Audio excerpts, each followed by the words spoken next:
네, 안녕하세요. 하나금융투자에서 유틸리티 섹터 담당하고 있는 유재선입니다.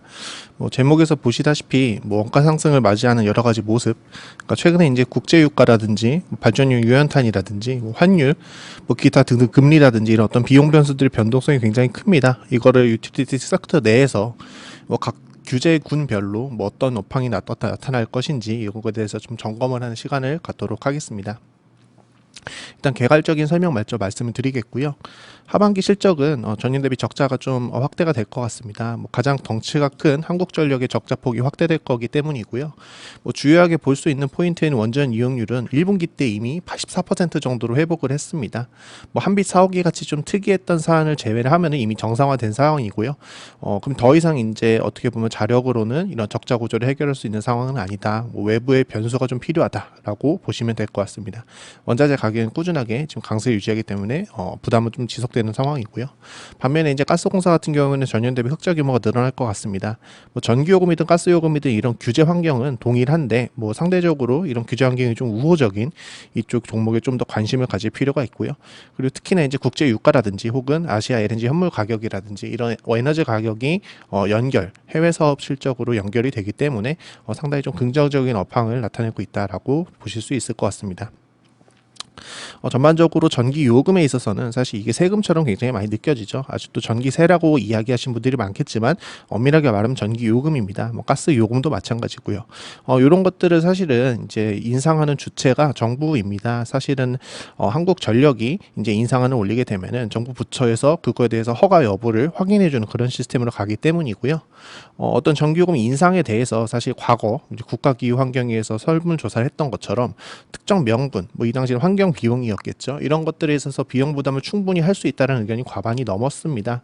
그러다 보니까 이런 명분이나 근거 이런 것들이 굉장히 중요한데 현재 같은 구간에서도 사실 이런 근거와 명분은 충분히 찾을 수 있습니다. 하지만 이게 아무래도 어떤 단일 공기업의 의사결정을 하기에는 쉽지 않은 구조이기 때문에 이런 것들이 조금 어렵게 형성이 되고 있지 않는가 이런 생각을 하고 있는 거고요. 아직까지는 한국전력의 소수의 희생을 통해서 다수가 행복을 누려왔습니다. 다른 미국이나 유럽 같은 전력 업체 같은 경우에는 도매 가격이 오르다 보니까 소매 가격이 오르고 그게 소비 지표라든지 혹은 생산자 물가 지수라든지 이런 것들 굉장히 많은 영향을 줬습니다. 하지만 한국은 그냥 한국전력이 전부 다 떠안고 있었고요. 그래서 현재 연료비 단가 이렇게 굉장히 높은 레벨이 지속이 된다고 한다면은 향후 3년 내에든 완전 자본 잠식도 생각해 볼 수 있지 않을까 생각을 합니다. 그래서 지금 어떤 자금 조달을 원활하게 할 수 있는 어떤 극단적인 수단이 확실히 필요하고요. 가장 확실한 답은 전기요금 인상이다라고 좀 이해를 하시면 될 것 같습니다. 그래서 이런 모든 물가 상승이라든지 이런 것들에 있어서 규제 환경은 굉장히 다 힘든 상황에 처해 있고요.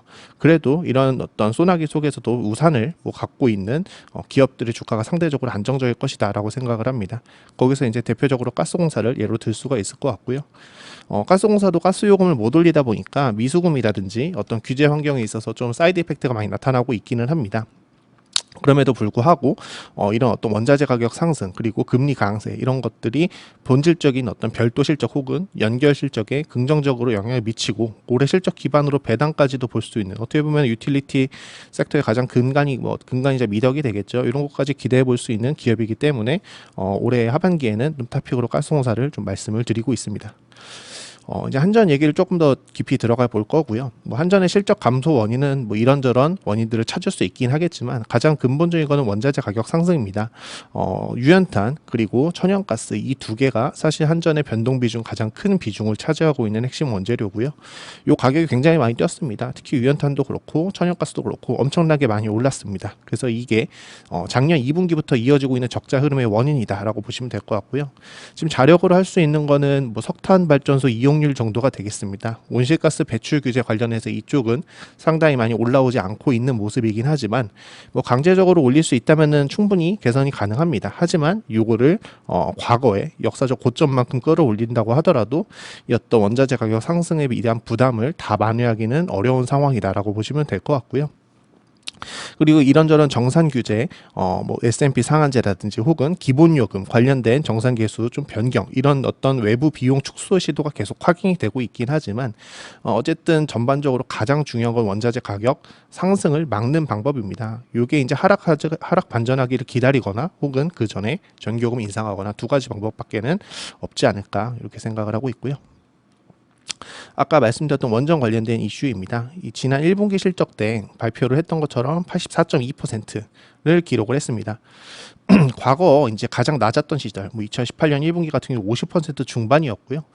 이렇게 원전 이용률이 감소했다 다시 회복한 거는 정비 중인 원전의 개수가 많이 줄어들었기 때문입니다. 지금은 한비 사옥이 2017년부터 정비를 시작하고 아직도 가동을 못하고 있는 이 한 개 호기를 제외하면은 정상적인 패턴으로 가동을 하고 있습니다.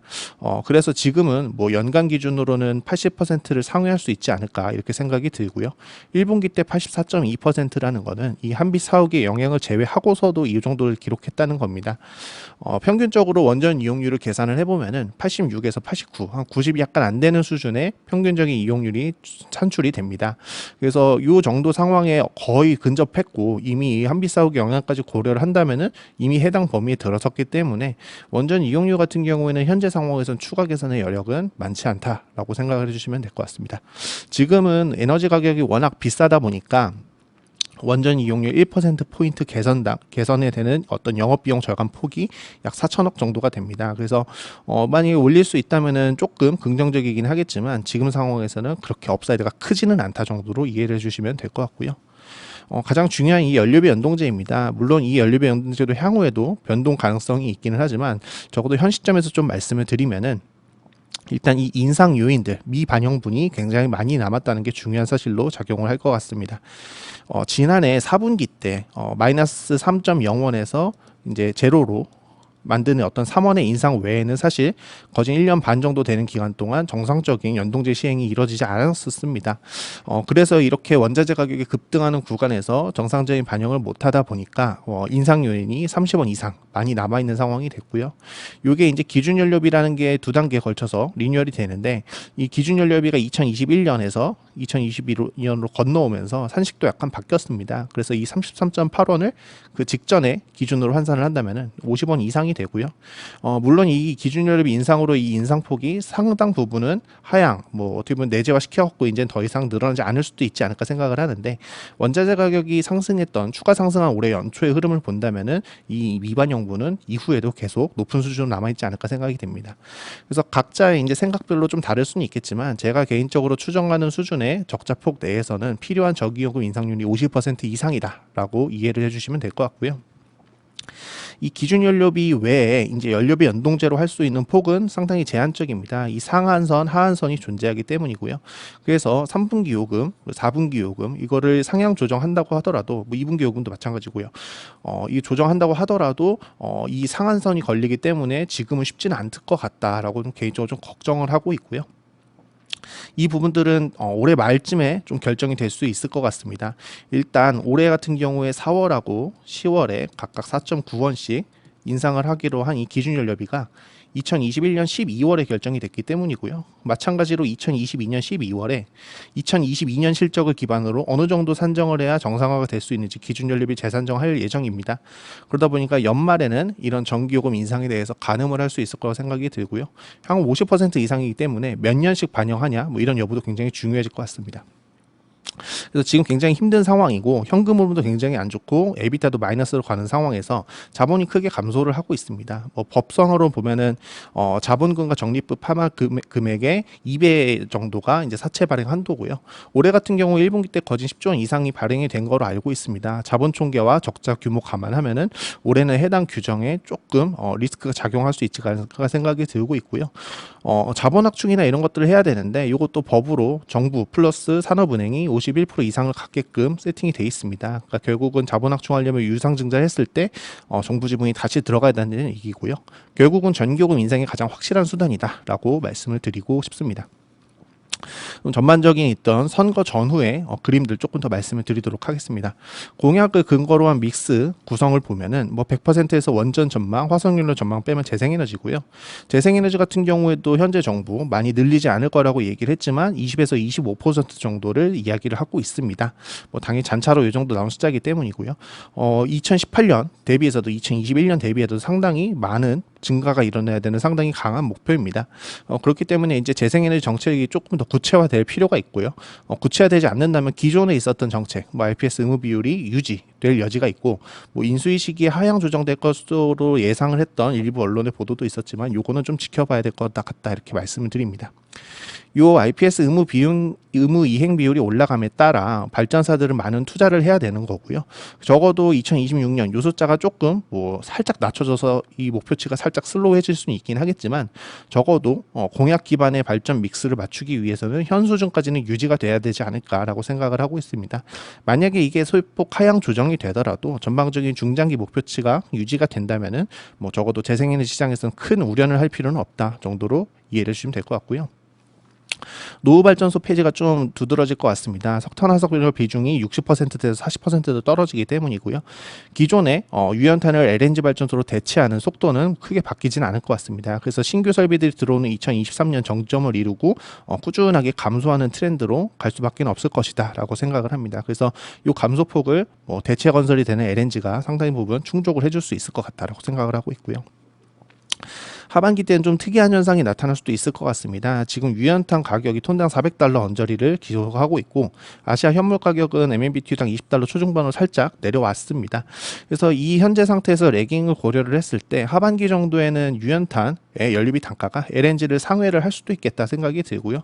급전순위가 변경되는 뭐 특이한 현상이 나타날 수도 있는 여지가 있다. 요거 관련해서는 이제 발전소 단가 측면에서 LNG가 조금 더 유리한 구간이 형성이 될 수 있다라는 그런 상황이고요.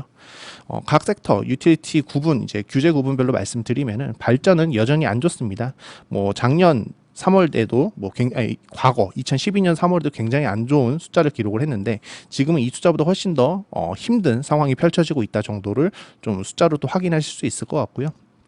그래서 송배전 사업자인 한전은 힘들지만 발전 같은 경우는 조금 그림이 다를 수는 있습니다. 물론 최근 S&P 상한제 관련 이슈가 뭐 확정이 된다면 뭐 그것도 좀 그림이 달라질 수는 있긴 하겠지만 특별히 봤을 때 이제 바이오매스 혼소나 혹은 다른 어떤 수단으로 가격 경쟁력 가는 업체는 그래도 여전히 돈을 벌 수 있는 시장이다 정도로 좀 확인을 하실 수 있을 것 같고요.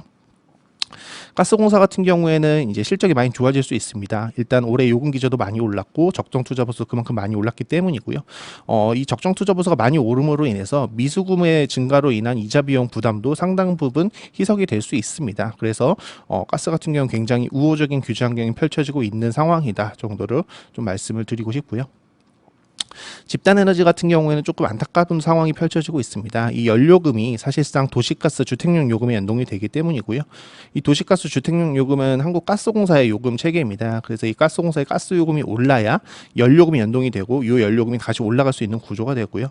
그에 반비례해서 지금 원재료인 발전용 천연가스 가격은 매월 정산이 되면서 급등을 했습니다. 그래서 판매 단가와 판매 조달 원가의 미스매치가 상당히 커지면서 올해 적자폭이 엄청나게 늘어날 거라고 생각이 들고요. 결국 가스공사의 요금은 뭐 좀 점차적으로 회복이 되긴 하겠지만 단기적으로 이렇게까지 급등할 수 있는 상황 아니기 때문에 당분간은 조금은 걱정이 좀 클 거라고 생각을 하고 있습니다. 그래서 이렇게 저렇게 한전 포함해서 다른 어떤 유틸리티 규제 환경들 점검을 해봤고요. 그런 구간에서 이제 금리 상승, 유가 상승 이런 어떤 지표의 변화들이 실적과 주가의 우호적인 기업인 가스공사를 조금 좋게 볼 수 있을 것 같습니다. 영업이익 같은 경우에도 전년 대비 크게 증가를 할 거라고 생각을 하고 있고요. 적정 투자 보수율이 빠르게 올라오고 있고 유가 상승 이런 거에 따라서 해외 사업들 이익 기여도가 높아지고 있는 만큼 하반기에는 관심 종목으로 좀 강하게 좀 말씀을 드릴 수 있을 것 같습니다. 이상 유틸리티 발표 마치도록 하겠습니다. 감사합니다.